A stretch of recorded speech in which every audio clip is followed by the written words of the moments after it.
Good morning everyone. आइए start करते हैं अपने आज के लेक्चर के साथ। आज जो हम करने वाले हैं that is current affairs chapter number 3। तो चैप्टर नंबर 3 के साथ हम लोग स्टार्ट करेंगे। चैप्टर नंबर 3 में जो हमें पढ़ना है वो क्या है, हमारे पास पॉलिटिकल अफेयर्स हैं कुछ। अब इन पॉलिटिकल अफेयर्स में कुछ चीज़ें ऐसी होंगी जो मैं आपको घर से लर्न करने के लिए दूंगी और कुछ चीज़ें ऐसी होंगी जो यहाँ पर हम साथ साथ स्टडी करेंगे, ठीक है। जैसे कि हमारा जो पार्ट ए स्टार्ट हो रहा है, पार्ट ए जो हमारा है that is current political scenario. इसके अंदर क्या करना है हमें, इसके अंदर हमें कुछ मिनिस्टर्स के बारे में पढ़ना है कि कौन कौन से मिनिस्टर्स हैं। जैसे कि अब मैं ये चीज़ आपको बताऊं बोल बोल कर कि हमारे प्राइम मिनिस्टर कौन है बच्चों, Narendra Modi.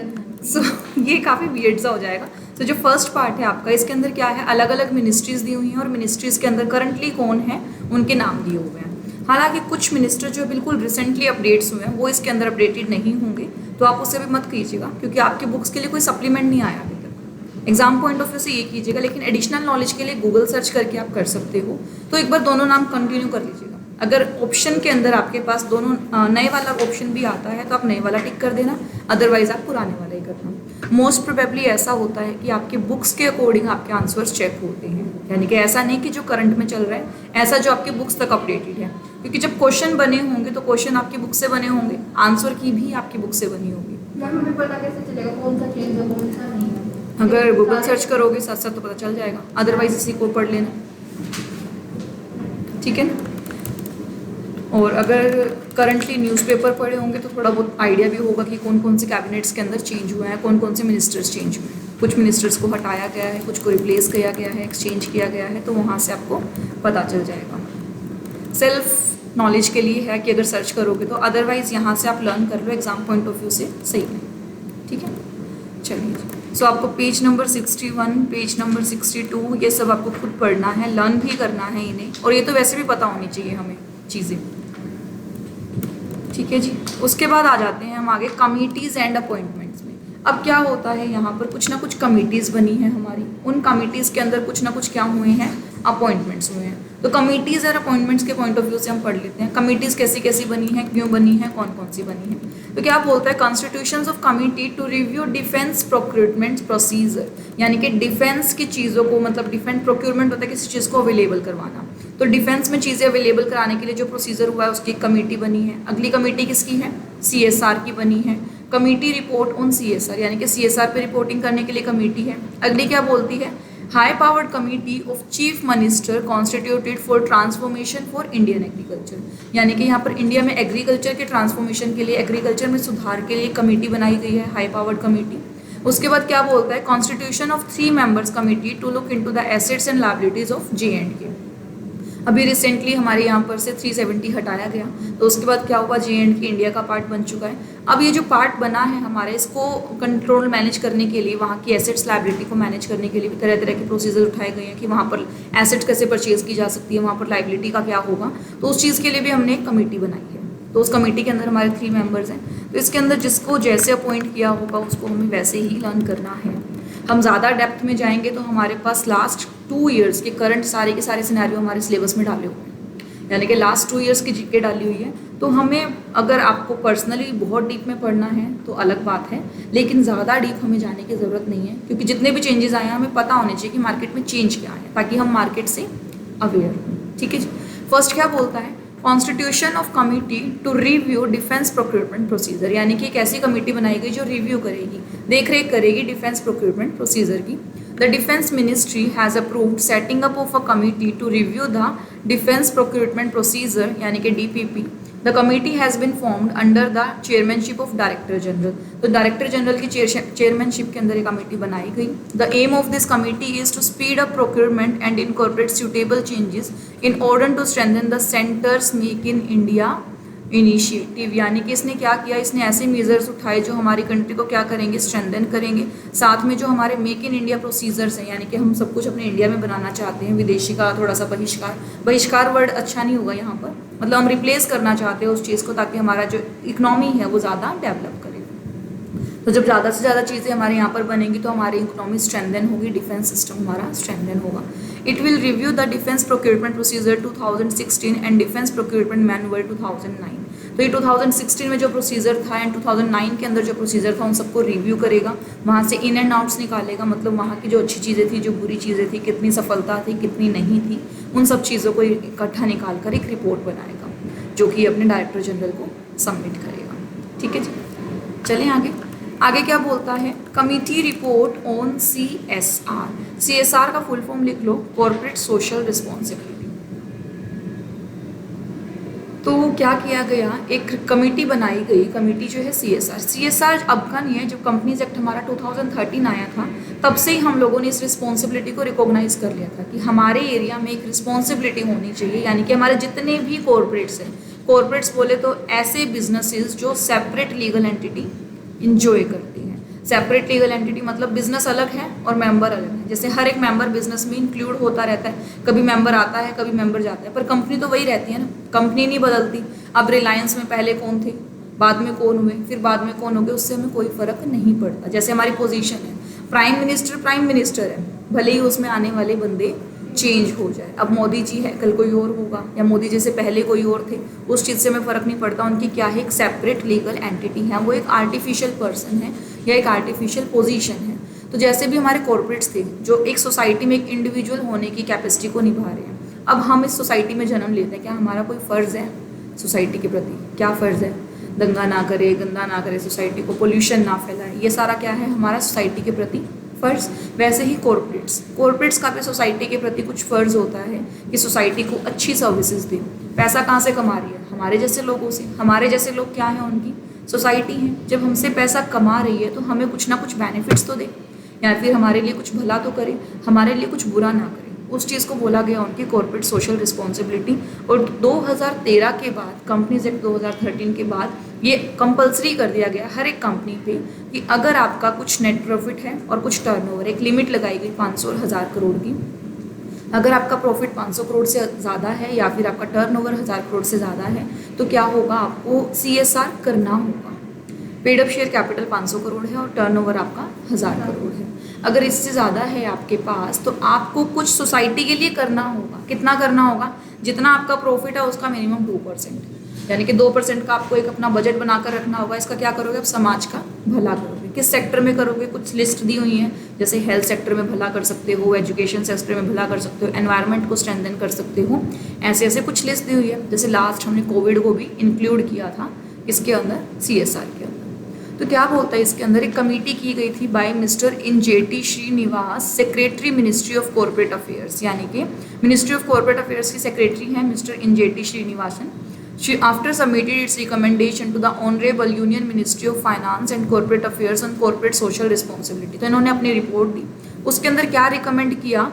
This recommendation include CSR expenditure tax deductible provision for carry forward of unspent balance for a period of 3 to 5 years। यानी कि आज आपने क्या किया, अपना खर्चा निकाल लिया, अपना बजट अलग कर लिया कि इतना बजट मैं कहाँ पर लगाऊंगा, CSR पे लगाऊंगा।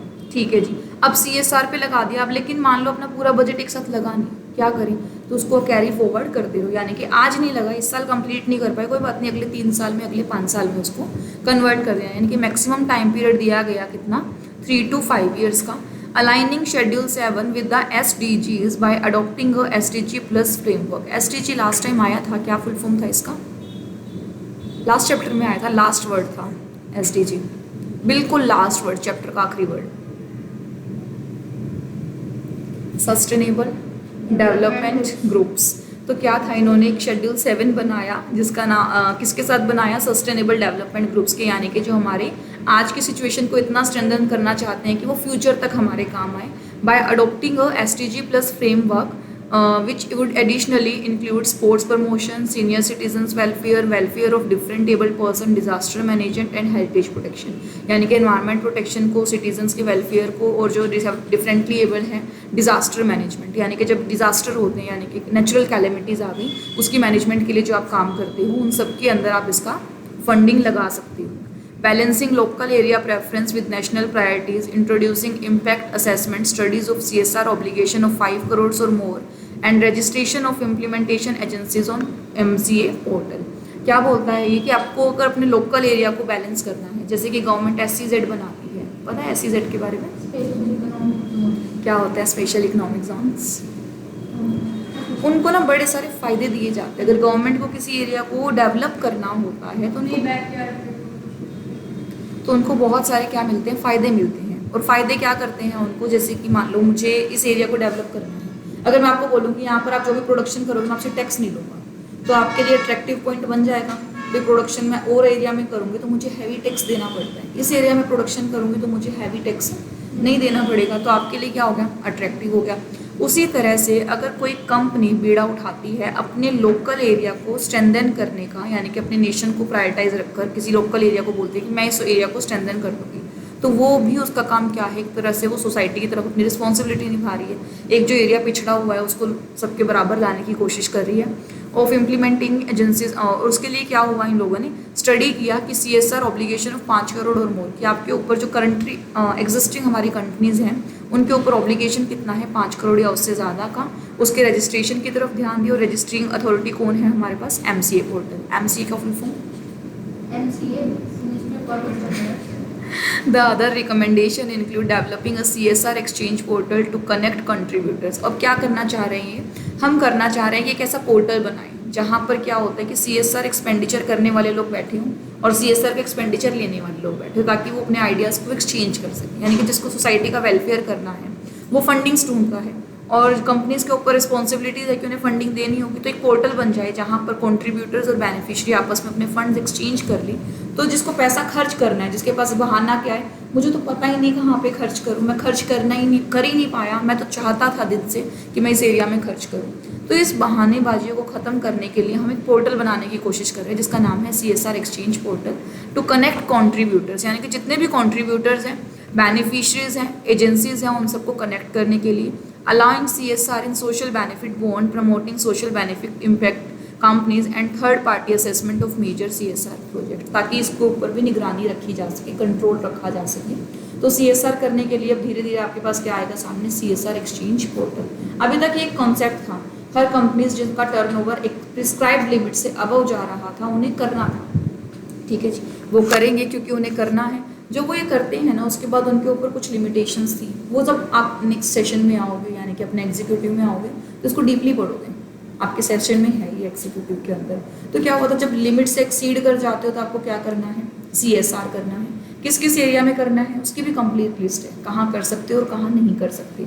अब कंपनी के ऊपर इंडिविजुअल कैपेसिटी थी, भाई तुम अपना एरिया चूज़ करो और वहाँ पर इन्वेस्टमेंट करना स्टार्ट कर दो। अब धीरे धीरे कुछ कंपनीज जो बहानेबाज होती है, मुझे तो पता ही नहीं था कल टेस्ट है, मुझे तो पता ही नहीं था कहाँ इन्वेस्ट करूँ, तो उन बहानेबाज कंपनियों को ख़त्म करने के लिए, बहानों को ख़त्म करने के लिए एक पोर्टल बनाया जा रहा है जो कनेक्ट करेगा आपस में दोनों कॉन्ट्रीब्यूटर्स को, जिसने कॉन्ट्रीब्यूशन देना है और जिसने कॉन्ट्रीब्यूशन लेना है। ठीक है, चलो जी।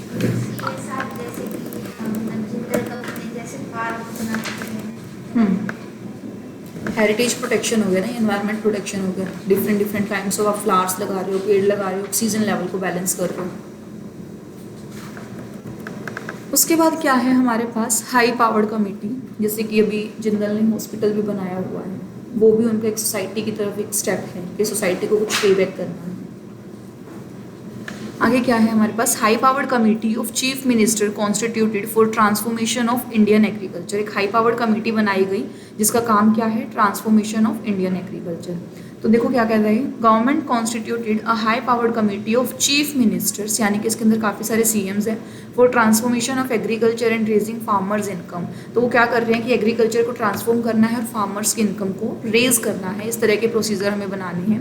सो द 9 मेंबर कमेटी, इसके अंदर टोटल मेंबर 9 हैं, chaired by the Maharashtra CM Devendra Fadnavis. तो इनका जो चेयरपर्सन है वो है हमारे देवेंद्र फडणवीस। वो सजेस्ट करेंगे कि कैसे एग्रीकल्चर प्रोड्यूस को ज़्यादा इन्हेंस किया जा सकता है, कैसे कैसे एग्रीकल्चर, किसी भी एरिया का अगर आपको डेवलपमेंट करना हो तो आपको उसकी सप्लाई बढ़ानी होती है और उसकी डिमांड रेज करनी होती है। ठीक है, अब डिमांड तो वैसे हमारी कंट्री में भगवान की दया से बहुत ज़्यादा है क्योंकि एग्रीकल्चर सब किसी को चाहिए, बट एग्रीकल्चर को और ज़्यादा स्ट्रेंथन करने के लिए हमने क्या किया, हमने एग्रीकल्चर एक्सपोर्ट को बूस्ट करने की कोशिश की, यानी कि जो फॉरेन एरियाज़ में हमारा एग्रीकल्चर प्रोड्यूस जाता है वो ज़्यादा से ज़्यादा जाए, क्योंकि वहाँ से जो इनकम आती है वो बहुत अच्छी आती है।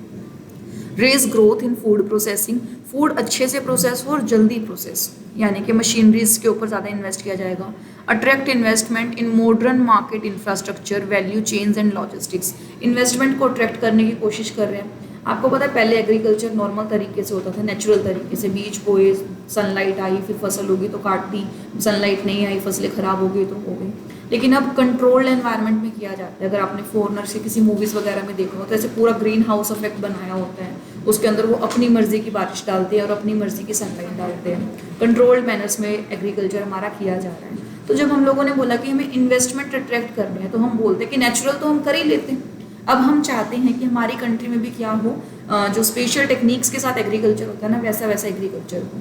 तो उस चीज़ के लिए हम लोगों को हैवी मशीनरी चाहिए, हैवी मशीनरी के लिए हमें हैवी पैसा चाहिए, और जब हमें हैवी पैसा चाहिए होता है ना, हम भागते हैं फॉरेन इन्वेस्टर्स की तरफ, क्योंकि वो लोग इन्वेस्ट ऐसे एरिया में करना चाहते हैं जहाँ से उनका रिटर्न अच्छा है, बढ़िया रिटर्न आए।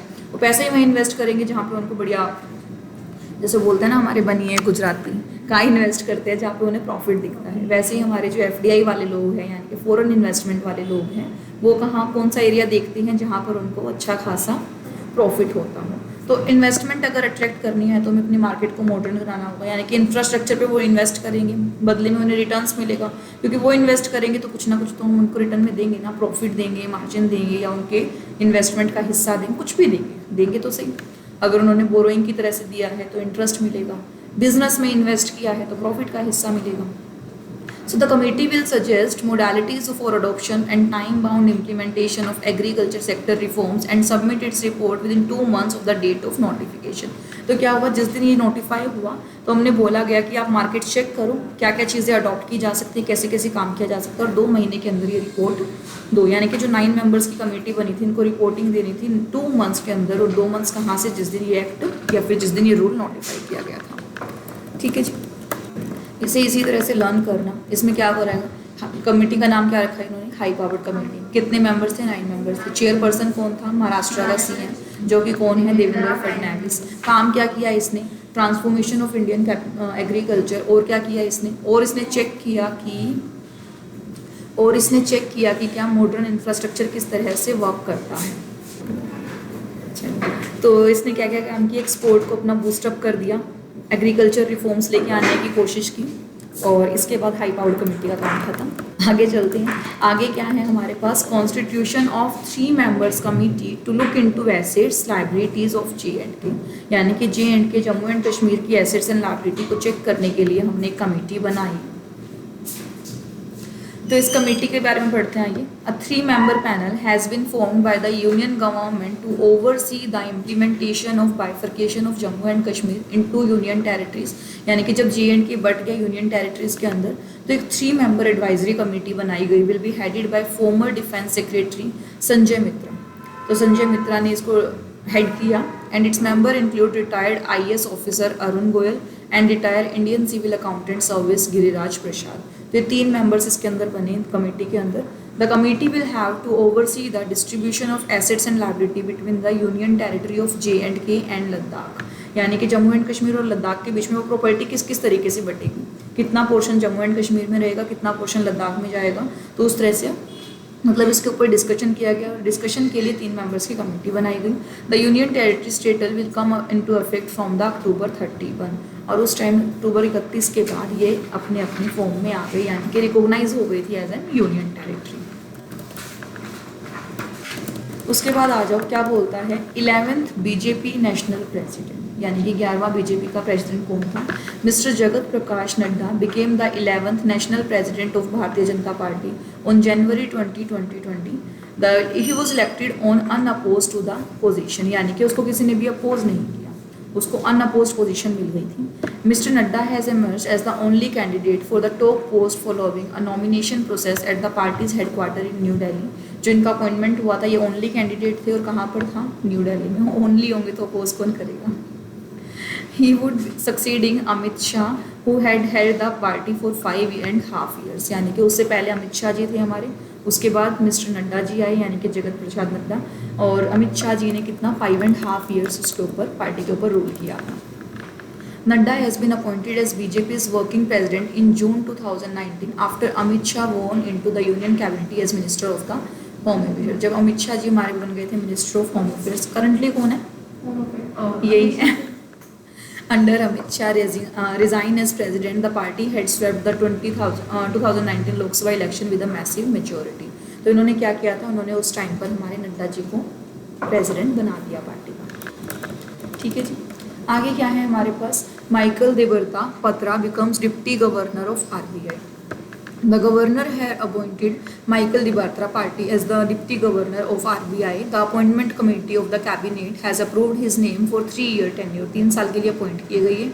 Michael Debarta Patra has replaced Viral Acharya who has resigned from the post in July 2019. किसकी जगह पर आए थे ये वायरल आचार्य, नाम बड़े अजीब अजीब है। वायरल आचार्य की जगह पर आए थे कौन, माइकल देवरत्ता। ठीक है जी। उसके बाद है हमारे पास क्या,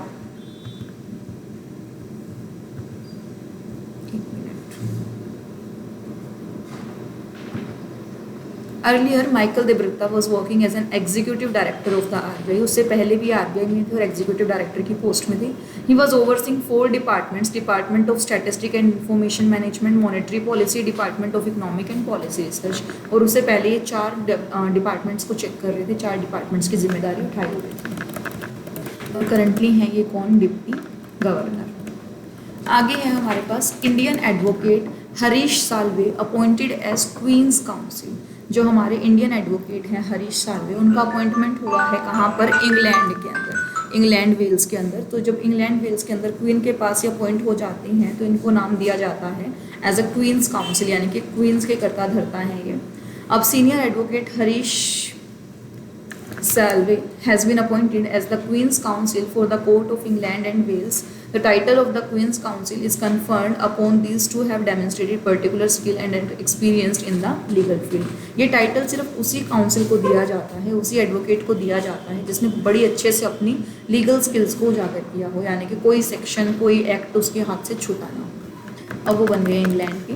so hard slaves appointed was announced when the UK's ministry of justice release the new list of silk appointments on January 13, 2020। यानी कि जब उन्होंने नई नई अपॉइंटमेंट्स की लिस्ट घोषित की थी, सिल्क लिस्ट बनाई थी, स्मूथ लिस्ट, तो सिल्क लिस्ट बनाई थी, तो उसके अंदर उनका नाम था the renowned lawyer will be formally appointed at the position of March 16, 2020। यानी कि उनको मार्च 16 से अपना पोजीशन मिल जाएगा। आगे है जब हम क्या हुआ, चलो आगे क्या बोलता है, appointment of 4 new supreme court जज। हमने लास्ट जब फर्स्ट चैप्टर अपना स्टार्ट किया था, यानी कि चैप्टर नंबर 4 जो कि हमारा फर्स्ट चैप्टर था, उसके अंदर सुप्रीम कोर्ट के बारे में पढ़ा था कि सुप्रीम कोर्ट की नंबरिंग हमने 31 to 34 की थी, यानी कि वहाँ पर और नए जज की अपॉइंटमेंट की बात आई होगी। तो अभी वहाँ पर 4 नए जज को अपॉइंट किया गया है, 4 न्यू जज ऑफ सुप्रीम कोर्ट। आगे क्या बोलता है, appointment of principal secretary to the prime minister. Prime minister के प्रिंसिपल सेक्रेटरी को अपॉइंट किया गया है और राजीव गाबा को कैबिनेट सेक्रेटरी की पोजीशन पर अपॉइंट किया गया है। So appointment of 4 Supreme Court judges. The Supreme Court appointed 4 new judges, increasing the total strength of judges to 34 from 31 as sanctioned under the amended law. Recently जो number of judges है increase किए गए थे, हमारे amend किए गए थे। The 4 new judges who took oath are the Chief Justice were Rama Subramaniam of Himachal Pradesh, Chief Justice Krishna Murari from Punjab and Haryana Court, and Rajasthan Chief Justice S.A. Ravindra Bhatt and Kerala Chief Justice S.A. Rishikesh Roy. तो इन 4 जजेस ने अभी currently हमारे कहाँ पर supreme court के अंदर जगह हासिल की है। The central government had on 18 September cleared that SC collegiums recommended the name of judges for the appointment. Post the enactment of the Supreme Court Bill of 2019 into the law, judicial strength of the apex court has been increased to 34। यानी कि इनका एक तो name recommend किए गए थे कि किस किस को अपॉइंट करेंगे, प्लस ये लिमिट बढ़ाई गई थी 31 to 34, जो हम अपने लास्ट चैप्टर में कर चुके हैं। ठीक है जी। आगे क्या है हमारे पास, appointment of principal secretary. Doctor P.K. Mishra who was getting service as the additional principal secretary to the prime minister has been appointed as the principal secretary to the prime minister। पहले एडिशनल थे, अब उनको principal बना दिया गया। The fresh appointment was necessitated after Nripendra Mishra, मोदी's principal secretary since the beginning of his previous term, stepped down recently। यानी कि जब उन्होंने अपना पद छोड़ दिया उसके बाद P.K. मिश्रा को बना दिया गया Principal Secretary. In another top appointment in the PMO, former Cabinet Secretary P.K. Sinha, who was appointed as the official on special duty in the PMO, has now been appointed as a Principal Advisor to the PM from September 11, 2019. पहले वो PM के cabinet secretary थे P के सिन्हा, अब उन्हें appoint कर दिया गया एज द प्रिंसिपल एडवाइज़र. इसे लर्न करना है ऐसे ही. हो जाएगा लर्न. अभी तुम्हारे पास टाइम पड़ा है. अगस्त आई है ना, नवंबर में पेपर है और तुम्हारे सिलेबस में अब तुम्हें सिर्फ लर्न करने का ही काम पेंडिंग है. लर्न तुम्हें करना ही क्या है? एनवायरनमेंट वाला पोर्शन, ये वाला पोर्शन, कम्युनिकेशन समझने का था, उसमें चैप्टर नंबर 1 था लर्निंग का. समझने वाली चीज़ें तो आई गई होंगी समझ में. शर्मा रहे हो, मतलब नहीं आई समझ में. चलो आगे क्या है हमारे पास. Rajiv Gauba appointed as the next cabinet secretary. अब कैबिनेट सेक्रेटरी ने तो अपना पद छोड़ दिया था, तो उसके बाद mister Rajiv Gauba has been appointed as the cabinet secretary for tenure of 2 year. 2 साल के लिए अपॉइंट किया गया. Before joining as cabinet secretary mister Gauba was secretary of home affairs. Home affairs के सेक्रेटरी थे. His appointment as cabinet secretary was appointed by the appointment committee of the cabinet. जो appointment committee थी उसने ही इनकी appointment को confirm किया है. जब तक कन्फर्म नहीं करेगी अपॉइंट नहीं होंगे. So Gauba is 1982 batch IAS officer of Jharkhand cadre, यानी कि झारखंड के IAS ऑफिसर थे. He initially join the officer on special duty in the capitals. पहले वो स्पेशल ड्यूटी ऑफिसर्स थे. He now replace the incumbent P K Sinha who is 1977 batch IAS officer of Uttar Pradesh cadre. Mister Gauba is the 32nd cabinet secretary. P K Sinha जो पुराने थे वो उन्होंने तो अपना पद छोड़कर प्रिंसिपल एडवाइजर बन गए थे और उनकी जगह पर आ गए राजीव गाबा जी, जो कि अब 32nd है, यानी कि पीके सिन्हा 31st थे. ठीक है जी. आगे क्या है हमारे पास. आगे है Arvind Krishna, new CEO of IBM international business machines. उसके नए CEO बने हैं अरविंद कृष्णा, जो कि रिप्लेस करके आए हैं विर्जिना गिनी-रोमेथी को. He will take over the position of the CEO from the April 6 अप्रैल से वो अपनी पोजीशन लेंगे, यानी ले चुके हैं. Arvind Krishna currently leads IBM business unit that helps the organisation in the cloud and data platform. तो जो ये क्लाउड और डाटा प्लेटफॉर्म वाला जो केस चलता है, जैसे हम कोई भी चीज़ें क्लाउड पे अपलोड करते हैं, तो उसके बिजनेसेस को बढ़ाने में हेल्प करेंगे. It is a platform where the companies client builds the future. Arvind Krishna will be responsible for IBM security, IBM research wing, cognitive applications and IBM clouds. इन सब चीज़ों के लिए वो रिस्पॉन्सिबल रहेंगे. ठीक है जी. चलें आगे. पीछे तो जा नहीं सकती. सही है, कल ख़त्म हो जाएगा. इसके बाद हम 1 दिन का गैप लेंगे. आप लोगों को इसको लर्न करना है और हम ओरल टेस्ट लेंगे नेक्स्ट चैप्टर स्टार्ट करने से पहले. मतलब थोड़ा सा रिवीजन मोड में चलते हैं अभी, कहीं ऐसा ना हो कि आगे दौड़ पीछे छोड़. आगे क्या बोलता है, गवर्नमेंट इनिशिएटिव स्कीम्स. अब लास्ट में यूनियन बजट 2020 के अंदर गवर्नमेंट ने काफ़ी सारी स्कीम्स उठाई थी, काफ़ी सारे बजट्स किए थे. उसके अंदर सबसे बढ़िया है, सबसे पहले उसमें आ जाओ विवाद से विश्वास. विवाद से विश्वास इस स्कीम का काफ़ी बोलबाला हुआ था पीछे. इसमें क्या हुआ था विवाद से विश्वास में, टैक्स पेमेंट के लिए आई थी ये स्कीम. ये बोलते कि पुराने टैक्स पेयर जिन्होंने ना पेमेंट नहीं किया हुआ हमारे टैक्स का, अब वो क्या है विवादित मुद्दे हैं, यानी कि उनके ऊपर झगड़े चल रहे हैं. हमारे टैक्स ऑफिसर कुछ कहते हैं, कंपनी कुछ कहते हैं, झगड़े चल ही रहे हैं. और आपको पता है कि एक बार अगर मैटर लीगल टीम में चला जाए तो तारीख पे तारीख ही आती है और तो कुछ आता नहीं. तो गवर्नमेंट इनिशिएटिव देता है, यानी कि उनको मौका देता है विवाद से विश्वास कि अगर तुम अपने विवाद से बचना चाहते हो ना, तो हम तुम पर विश्वास दिखाते हैं, तुम अपना सही डाटा हमारे पास लेकर आ जाओ और बदले में हम तुम्हारी पेनल्टी माफ़ कर देंगे. यानी कि तुम्हारा एक्चुअल में जो टैक्स बनता है ना, वो टैक्स तुम पे ऑफ कर दो. और उससे क्या बेनिफिट होगा कि जो पुराने केस चल रहे हैं वो ख़त्म हो जाएंगे, लिटिगेशन थोड़ी कम हो जाएगी. वैसे भी लिटिगेशन केस पे केस इतने ठोके रहते हो तुम, कोई केस की सुनवाई तो हो नहीं पाती ढंग से. तो आप अपने केसेस को ख़त्म कर दो, हम आपसे कोई भी पेनल्टी नहीं लेंगे, पेनल्टी आपकी माफ़ कर दी जाएगी. बस आप अपना डिस्प्यूटेड टैक्स, जिसके ऊपर डिस्प्यूट चल रहा है, वो सही से जमा करा दो, हम आपके ऊपर विश्वास करेंगे. सो इसमें क्या हुआ, under the proposed Vivad se Vishwas scheme a tax payer would be required to pay only the amount of the disputed taxes. ऐसे टैक्स जिस पर डिस्प्यूट चल रहा था वो ही देने की ज़रूरत है आपको. And will get complete waiver of interest and penalty. थोड़ी ईमानदारी तुम दिखाओ और उस ईमानदारी का इनाम क्या होगा कि तुमसे कोई भी पेनल्टी चार्ज नहीं की जाएगी. आगे क्या बोलता है, ही प्रोवाइडेड ही पेज बाय 31 मार्च 2020. पहले तो ये डेट आई थी वो 31 मार्च 2020 की आई थी, लेकिन उसके बाद क्योंकि कोविड के टाइम पे सिनेरियो ऐसा चल रहा था, इसको फिर आपको एक्सटेंड कर दिया गया है इसको. Those who will avail the scheme after 31 March 2020 will have to pay some additional amount, यानी कि जिन्होंने उसके बाद अमाउंट पे किया है, यानी कि 31 मार्च तक जिसने पे कर दिया वेल एंड गुड, उसके बाद भी तुम्हारे पास मौका है, तुम्हें कंप्लीट पेनल्टी नहीं देनी पड़ेगी, थोड़ी बहुत देनी पड़ेगी, कुछ एडिशनल अमाउंट तुम पे लगाएंगे और फिर भी अभी भी मौका है कि तुम 30 जून तक जमा करा दो, यानी कि 3 महीने का टेन्योर उनका और बढ़ा दिया। ठीक है, उसके बाद ऊपर से फर्स्ट से स्टार्ट कर लेते हैं।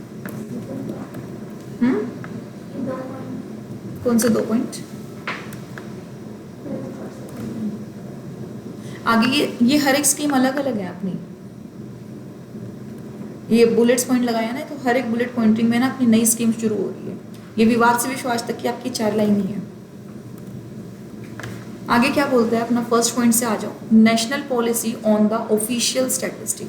आपने पढ़ा होगा लास्ट चैप्टर के अंदर कि जब सारी कुछ ई के अंदर ट्रांसफॉर्म किया हुआ था, हमारा नेशनल सर्वे भी अब ई प्लेटफॉर्म पे होगा, यानी कि मोबाइल सेंसस होगा, हमारा जो सर्वे होगा पूरा कैसा होगा, कम्प्लीटली डिजिटल होगा, हर एक इंफॉर्मेशन प्रोवाइडर को खुद ही अपनी इंफॉर्मेशन फिल करनी होगी। तो उसी के अंदर बोलता है कि हमने एक रोड मैप बनाया, एक प्लान बनाया टुवर्ड मॉडर्नाइजेशन डाटा कलेक्शन। हम मॉडर्न तरीके से डाटा कलेक्ट करेंगे। इंटीग्रेटेड इन्फॉर्मेशन फोल्डर, इंटीग्रेटेड होता है जहाँ पर सबकी इन्फॉर्मेशन इकट्ठी करके रख दी जाए। टाइमली डिसैमिनेशन ऑफ इन्फॉर्मेशन, और जब कुछ स्मार्ट होगा तो इन्फॉर्मेशन बहुत जल्दी फ्रिक्वेंटली डिसैमिनेट हो जाएगी, जिस भी मिनिस्टर को चाहिए वो इंटीग्रेटेड पोर्टल से इन्फॉर्मेशन उठा सकता है। तो स्पीडी डिसैमिनेशन का मतलब क्या होता है? पहुँचाना, बांटना, इन्फॉर्मेशन सेंड करना। This policy to enable the private sector to build data center parks throughout the country, enable firms to skillfully incorporate data in every step to their value chains। अब इसके अंदर क्या होगा, जो प्राइवेट सेक्टर होगा यानी कि जो हमारा पब्लिक वाला पार्ट होगा, उनको ऑथराइजेशन दिया गया क्या कि आप डाटा सेंटर में जाकर अपनी सारी इन्फॉर्मेशन करेक्ट भर सकते हो। अब बहुत सारे लोग ऐसे होंगे जिन्हें इन्फॉर्मेशन भरनी नहीं आती। अब जैसे आधार कार्ड के लिए क्या हुआ था, अलग अलग एरिया में एक डाटा सेंटर खोल दिया गया था जहाँ पर जाके अपना आधार कार्ड अपडेट करवा सकते हो, कुछ ऑथराइज डीलर थे। उसी तरह से इस इन्फॉर्मेशन में क्या करेंगे, कुछ ऑथराइज डीलर होंगे, आप वहाँ जाकर अपनी इन्फॉर्मेशन कलेक्ट करवा सकते हो, अपडेट करवा सकते हो। जैसे कि मान लो पहले जब अपना राशन कार्ड बनते थे तो सारे कैसे धक्के खा खा के बनवाए थे, अब से उनको क्या कर दिया, कम्प्लीटली ऑनलाइन डिजिटली कर दिया। अब हमें कोई धक्के खाने की ज़रूरत नहीं है राशन पाने के लिए। अब क्या होता है कि सारा का सारा काम अपना आधार कार्ड लिंक्ड हो चुका है, तो सेंट्रलाइज डाटा हो चुका है। आप कहीं पर भी जाओगे बस आपको अपना थंब प्रिंट देना है और आपको वो बेनिफिट्स मिल जाएंगे जो उस डाटा में लिखे हुए हैं। क्यों मिल जाएंगे? क्योंकि अब आपको फाइलें सरकाने की ज़रूरत नहीं है, आपका डाटा ईजिली डिसैमिनेट हो रहा है, यानी कि ईजिली स्प्रेड हो रहा है। आगे क्या बोल रहा है, national policy on official statistic aims to use latest technology to enable real time monitoring of really increasingly complex economy. Real time monitoring होता है कि मतलब जब आप इन्फॉर्मेशन डालोगे ना उसी टाइम आपको डाटा मिल जाएगा। पहले तो क्या होता था, आज एप्लीकेशन लगाई 4-5 दिन बाद डाटा मिल रहा है, तो उसमें दिक्कत होती थी फिजिकल मोड में। बट जब सब ऑनलाइन ही हो गया, आप अपना रोल नंबर डालते तो उसी टाइम रिजल्ट पता चल जाता है ना, या फिर वेट करना पड़ता है कि पहले चिट्ठी भेजूंगी, फिर वो वहाँ से पत्री भेजेंगे, फिर मुझे अपने मार्क्स पता चलेंगे, या मैं स्कूल में जाऊँगी, प्रिंसिपल साहिबा से रिक्वेस्ट करूँगी, वो लेटर में साइन करेंगी, उसके बाद जाके टीचर मुझे मार्क्स दिखाएंगे। ऐसा तो कुछ नहीं है, अपना रोल नंबर डाला और आपको अपने मार्क्स दिख जाते हैं। तो रियल टाइम मॉनिटरिंग होती है और आजकल ज़रूरत भी है रियल टाइम मॉनिटरिंग की। एक तो पॉपुलेशन इतनी बढ़ गई है, पहले तो कम थी, ये बढ़ती जा रही है, रुकने का नाम ही नहीं ले रही है। तो उस टाइम पे हमें क्या चाहिए, रियल टाइम मॉनिटरिंग चाहिए। अब क्या होगा, इकोनॉमी भी कॉम्प्लेक्स हो रही है, यानी कि जितने लोग बढ़ रहे हैं, जितने लोग मॉडर्न हो रहे हैं, उनकी डिमांड्स बढ़ रही हैं, प्रॉब्लम्स बढ़ रही हैं, क्योंकि इकोनॉमी में रिसोर्सेज लिमिटेड हैं। इकोनॉमिक्स के बच्चों, रिसोर्सेज क्या हैं, लिमिटेड है। इकोनॉमी बढ़ती जा रही है, कॉम्प्लेक्सिटी बढ़ रही है, तो हमें चाहिए कि सारा डाटा हमें टाइम पर अवेलेबल हो ताकि हम प्रॉब्लम से इजीली लड़ सकें।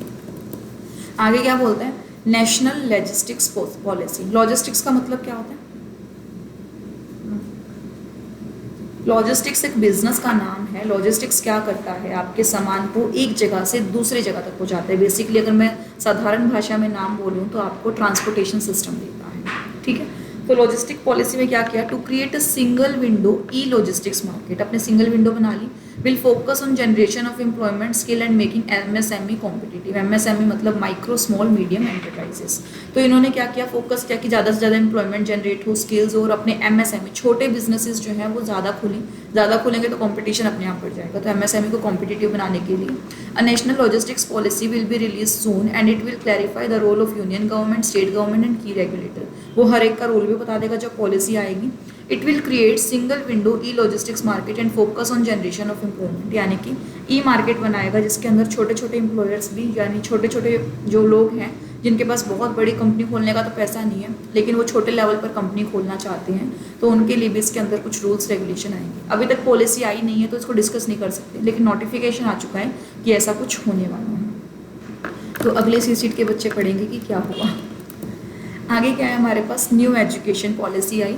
Our education system needs greater inflow of finance to attract talented teachers, innovate builders and better labs. हमने जब लास्ट 4 चैप्टर पढ़ा था तो हमने पढ़ा था कि साइंस एग्जीबिशन अब मोबाइल हो चुकी हैं, यानी कि गांव-गांव जाकर बच्चों को साइंस की चीज़ें सिखाएंगे, जिसके अंदर बड़े बड़े टीवी लगे होंगे जो कुछ आपको डायरेक्टली लाइव टेलीकास्ट भी करेंगे चीज़ों का। तो वो कब पॉसिबल है, जब आपके पास वो गैजेट्स हों। ऐसा तो नहीं है कि आपने वैन बना दिया, वैन के अंदर आपके पास वो सिस्टम ही नहीं है, वो सैटेलाइट ही नहीं है जो डायरेक्ट आपका प्रसारण करवा सके, तो कैसे बनाओगे अच्छी लैब, नहीं बना पाओगे। तो आपको क्या चाहिए, पैसा चाहिए।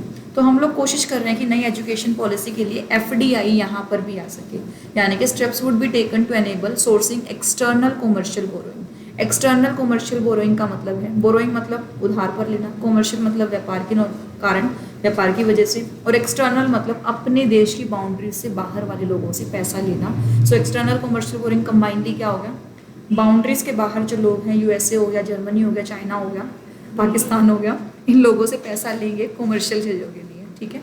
And foreign direct investment so as to able to deliver high quality education, ताकि ये पैसा लगाएंगे तो हमारा यहाँ पर इंफ्रास्ट्रक्चर जो है वो स्ट्रॉन्ग होगा। जब भी इंफ्रास्ट्रक्चर स्ट्रॉन्ग होता है तो उस हमारी क्वालिटी ना अपने आप बढ़ती रहती है। सपोज करो यहाँ पर है ना, अभी भी मान लो आप, जो पुराने ज़माने के टीचर होते थे ना, एक टीचर होता था जहाँ पर इतने सारे बच्चे ज़मीन पे टाट लगा कर बैठे होते थे, फिर वही एनवायरनमेंट होता। उस टाइम पर डिसिप्लिन सिर्फ वो था कि चलो टीचर आगे वो डंडा मारेंगे, उसके अलावा तो बच्चे शरारती ज़्यादा होते थे। आजकल के बच्चे उतने शरारती नहीं होते, क्वालिटी होती है उनके अंदर, वो ये सब मान के चलते हैं कि ये जो चल रहा है हमारी क्लास में काम, वो हमारे बेटरमेंट के लिए है। क्यों हुआ, क्योंकि धीरे धीरे आपको समझ आने लगी, अपग्रेडेशन होने लगा, आप लोग सोसाइटी को देखने लगे अपने गैजेट्स की हेल्प से, मोबाइल फ़ोन, लैपटॉप, या फिर आपके घर में जब एजुकेटेड पीपल बढ़ने लगे। तो ये कब हो सकता है, जब हमारे घर में टैलेंटेड एनवायरनमेंट हो, यानी कि जब टीचर्स भी टैलेंटेड होंगे तो बच्चा ऑटोमेटिकली कुछ तो टैलेंट एब्जॉर्ब करेगा। टीचर भी ऐसे हैं जिनमें टैलेंट नहीं है, तो बच्चे क्या होंगे, नॉन टैलेंटेड ही होंगे। जिसके पास खुद के पास टैलेंट नहीं है वो क्या बांटेगा, कुछ नहीं बांटेगा। आप वही चीज़ें बांट सकते हो जो आपके पास है, जो आपके पास है ही नहीं वो कैसे दोगे। तो क्या होगा, यहाँ पर हम लोग क्या करेंगे, FDI लेकर आना चाहते हैं ताकि हाई क्वालिटी एजुकेशन पे हम फोकस कर सकें। टैलेंटेड टीचर जिसके पास अच्छी नॉलेज होगी वो बिना पैसे काम नहीं करेगा, और जिसके पास नॉलेज नहीं है वो तो कुछ भी काम कर लेगा। तो हाई टैलेंटेड टीचर चाहिए तो पैसा तो चाहिए। आगे क्या बोलता है, national skill development agency. National skill development agency मतलब जो स्किल्स के ऊपर फोकस करेगी। ये फैसिलिटेटिव एजेंसीज होती हैं हमारी, ये क्या करती हैं, तरह तरह की वर्कशॉप बनाती हैं ताकि जो हमारी जो जनता है वो होशियार हो सके, नई नई स्किल्स को जनरेट कर सके। जैसे कि ITI भी लगाता है, लेकिन अगर क्या होगा कि वहाँ पर भी इंफ्रा नहीं होगा तो हमारी स्किल्स भी कैसी होगी, बुक ओरिएंटेड रह जाएगी, यानी कि प्रैक्टिकल नॉलेज नहीं आ पाएगी। लेकिन आज का बच्चा अगर मार्केट में जाकर कंपटीशन लड़ना चाहता है तो उसे कैसी अप्रोच चाहिए, प्रैक्टिकल अप्रोच चाहिए। अगर आपको चीज़ें प्रैक्टिकली ना समझाई जाए तो क्या होगा, किताबी कीड़ा बन के रह जाओगे, और तो कुछ होगा ही नहीं। अब ये विवाद से विश्वास में ऐसा तो कुछ लिखा ही नहीं हुआ ना कि पुराने लोग थे जिन्होंने टैक्स नहीं दिया हुआ था। अब किसी को पता है कि जो लोग टैक्स नहीं देते उनके ऊपर केस चल रहे हैं। इसका पर्पस क्या है, ताकि लिटिगेशन खत्म हो जाए। तो तुम्हें भी नहीं पता चलता कि पर्पस क्या है, पता पहले सामने वाले को होना चाहिए बताने के लिए। ऐसे ही जब स्किल डेवलपमेंट होगी तो जो बंदे हैं वो देखेंगे कि आपके अंदर क्या क्वालिटीज़ हैं क्या नहीं है, उसको इन्हेंस करेंगे। और वो इन्हेंस कब कर पाएंगे, जब प्रैक्टिकली आपसे काम करवाएंगे भाई। अगर मैं आपको बोलूँ कि बोला करो और आपको मौका ना दूँ बोलने का, बोलना सीखोगे कहाँ से, नहीं सीखोगे। तो प्रैक्टिकल अप्रोच बहुत ज़रूरी है, तभी आपके पास डेवलपमेंट अपॉर्चुनिटीज़ आएगी। ठीक है जी। सो विवाद से विश्वास तक जहाँ तक हमने पढ़ा है, अभी तक आपका सारा काम लर्निंग पर्पस है, तो ये आपको लर्न करके आना है कल। अभी हम इतना ही पढ़ेंगे ताकि आपका काम और ज़्यादा ना बढ़ जाए लर्निंग का। ठीक है, चलिए।